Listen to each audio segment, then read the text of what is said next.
stay true to what you love, and do that no matter what, because that's the most important thing. You have to be happy with what you create, and then hopefully people will relate to that and come to it. And as far as being in a band, I've always found that a piece of advice I come back to is advising people to, if given the choice when starting a band, to begin a band with like-minded people, or more ideally friends who maybe aren't that good at what they do but are passionate, and who you get along with and who you love and you see eye to eye with, as opposed to people who are maybe better but that you don't have that sort of camaraderie with. Go with your friends. Yeah, that's cool. Do what you love. Yeah, you can always just grow together and be on the whole journey together. I mean, that's what happened with us. We didn't know how to play our instruments when we began because we wanted to be a band, and we were friends who loved music, and we wanted to play it, and we didn't care if we were good or not, and we just wanted to have some fun, and that's really the reason we do it.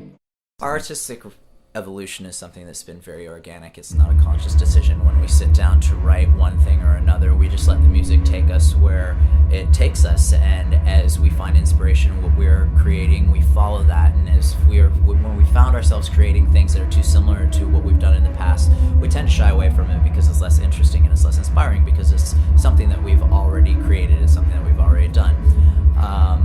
There is such a stark difference between the band that began and the band that is now, but the roots are the same and the drive is the same. And if you listen to every record is different, because with each record we're growing as songwriters and we're growing as individuals, and time is passing, and that all informs the music that we create.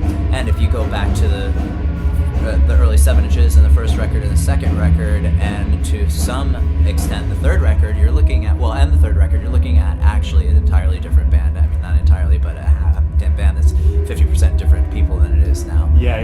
Nevertheless, the same remains true about our need to move forward artistically. It remained the same from the beginning until now. We always were pushing ourselves.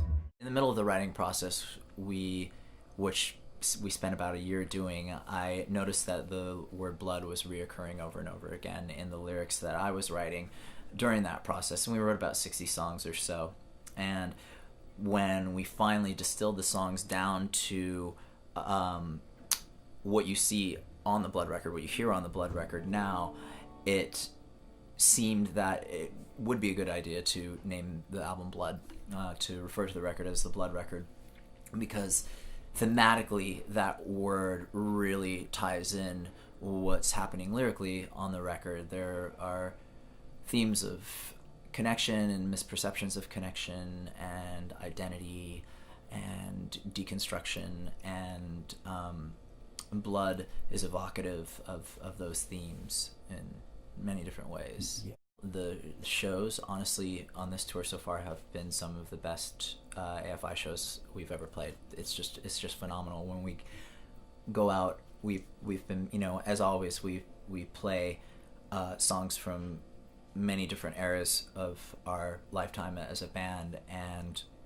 the Blood songs are getting just as strong reactions as some of the songs from 10 years ago, some of the songs from 5 years ago, some songs from 18 years ago, which is really such a gratifying thing, because we're so happy with it and we're so proud of it. To have the fans react to it in the same way that we react to it is really wonderful.